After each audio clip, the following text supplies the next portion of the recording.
Bien-aimés frères et sœurs en Christ, c'est frère Franck qui vous parle depuis le centre missionnaire international de Krefeld en Allemagne. C'est toujours un privilège pour moi de partager des choses avec vous après les réunions de chaque premier week-end du mois. Nous regardons en arrière aux réunions que nous avions eues. Les gens sont venus de tous les continents, même de l'extrême nord de la Finlande, jusque dans d'autres pays, de la Grèce et de d'autres pays, et de outre-mer. Nous remercions Dieu pour cette grande opportunité que nous avons pour partager la parole de Dieu, le message de l'heure, et aussi de montrer l'accomplissement des prophéties bibliques dans notre jour et dans notre temps. Et particulièrement avec Israël, nous étions en Israël au mois de mai, et nous comprenons que 60 ans sont passés depuis que Israël est devenu une nation. Et nous avons apporté un arbre aux réunions pour montrer ce que cela veut dire. Quand notre Seigneur a dit, quand vous voyez, vous verrez le figuier bourgeonner, et il parlait en rapport avec Israël, et nous avons apporté un figuier de 3 ans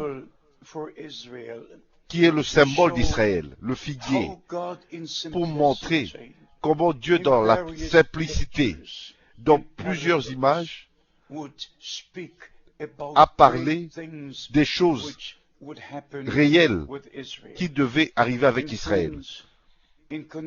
Mes frères, en connexion avec cela, nous devons comprendre que le temps des nations est bientôt fini.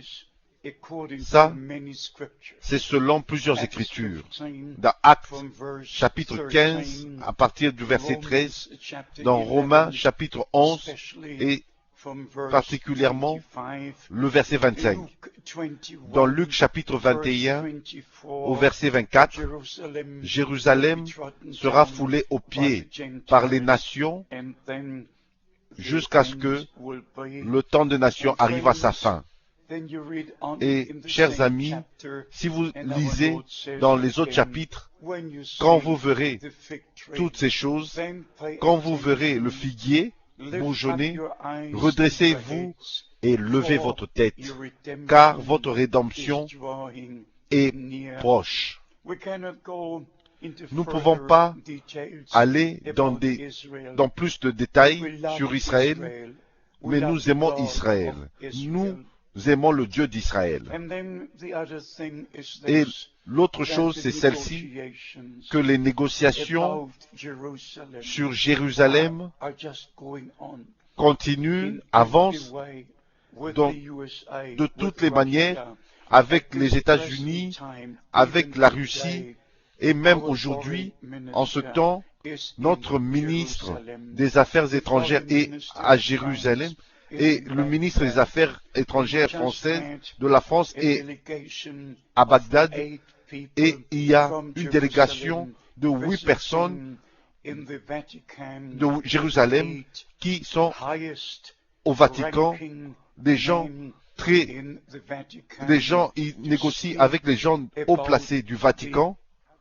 Ils parlent de l'alliance du traité sur ce que le Vatican, l'État du Vatican aura avec un accord avec Israël, les territoires, les bâtiments et tout ce que le Vatican aura comme possession en Israël. Mes chers amis, vous savez, je ne suis pas un homme qui fixe les dates, mais tous disent jusqu'en décembre de cette année, il doit avoir un accord signé. Alors, mes bien-aimés amis, je ne suis pas un prophète, je ne suis qu'un simple homme de Dieu, mais j'ai reçu une commission d'aller d'une ville à une autre, de ville en ville, pour prêcher la parole. Et j'ai eu la commission de partager le message du temps de la fin, et je l'ai reçu, ce message, de William Branham, le serviteur et prophète de Dieu. Mais je peux vous dire, nous sommes très proches du retour de Christ. Et ceci est notre temps de nous aligner à la parole de Dieu. Ceci est notre temps de retourner aux enseignements véritables de la Bible et de ne pas dévier dans aucun point des Saintes Écritures. Comme je l'ai dit plusieurs fois, Dieu est seulement dans sa parole. Satan, même si il s'habille en blanc, même s'il vient comme un ange de lumière, se présentant lui-même avec toute justice et retournant toujours aux Écritures, comme il a fait à notre Seigneur, il disait, il est écrit, toujours un piège, c'est toujours un piège. Quand Satan utilise les Écritures, c'est toujours un piège. Maintenant, allons vite dans Ésaïe chapitre 28, où il nous est dit que les religieux, les églises ou tout ce qui existe, ils se sont cachés dans la fausseté et dans le mensonge. Ésaïe, chapitre 28, verset 15, et puis il dit, au verset 16, « C'est pourquoi ainsi parle le Seigneur, l'Éternel, voici, j'ai mis pour fondement en Sion une pierre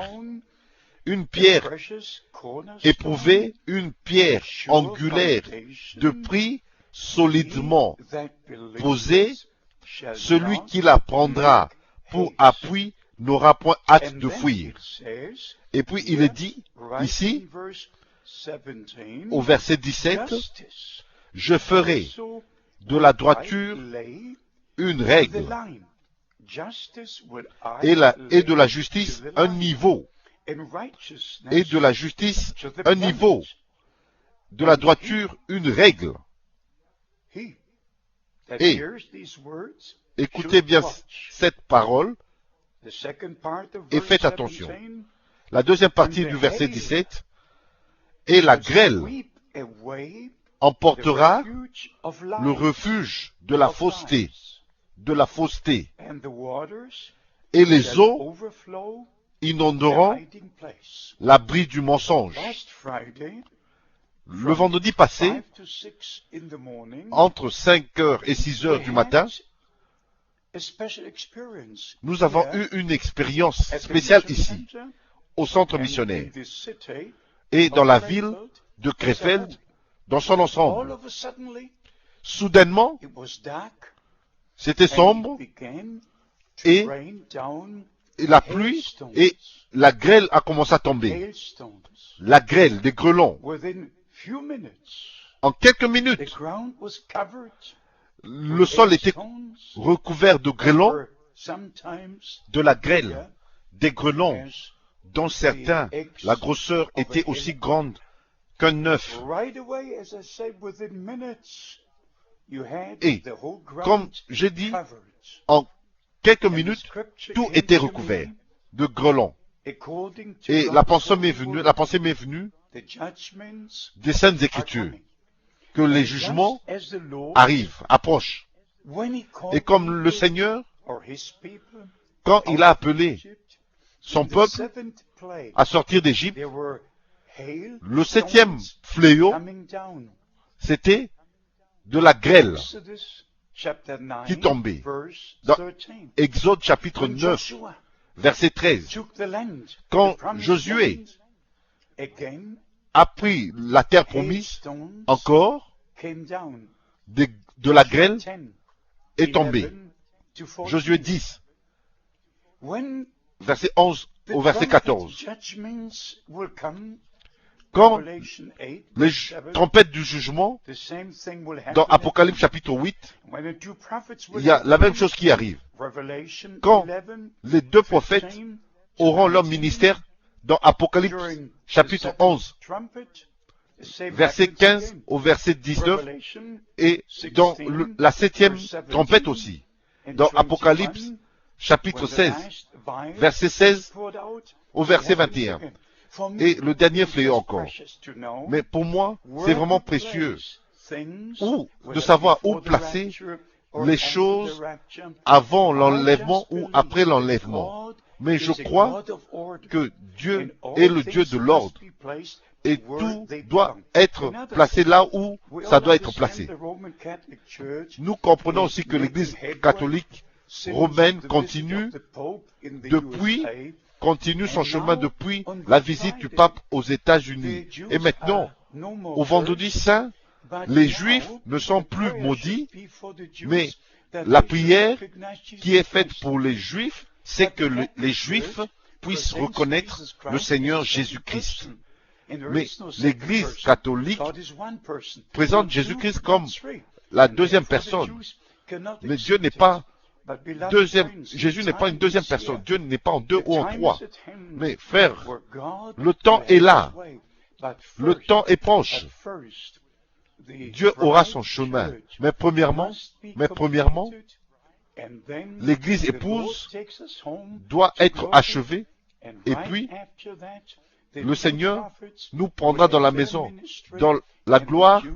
Et après cela, les deux prophètes auront leur ministère et les Juifs vont reconnaître Jésus-Christ. Ils regarderont à lui celui qu'ils ont percé. Et ils comprendront que c'est lui notre Seigneur et notre Dieu. Chers amis, je suis très reconnaissant pour cette Bible. Je suis très reconnaissant pour William Branham, le prophète et serviteur de Dieu, le prophète promis pour notre temps. Je suis très reconnaissant pour le Saint-Esprit qui nous conduit dans toute la vérité. Nous allons écrire dans une lettre circulaire qui traite des choses qui se passent, qui s'accomplissent maintenant selon les Écritures prophétiques. Que le Seigneur Dieu vous bénisse et qu'il soit avec vous. Comme j'ai dit, nous avons eu des réunions merveilleuses. Plus de 800 personnes sont venues ici de plusieurs pays, de plus de 30 pays, et Dieu a béni toute la terre. Par Internet, nous pouvons maintenant être écoutés dans 10 langues. Et partout où vous êtes sur la terre, vous pouvez choisir votre langue et vous serez bénis avec nous. Que le Seigneur Dieu vous bénisse dans le saint nom de Jésus. Amen.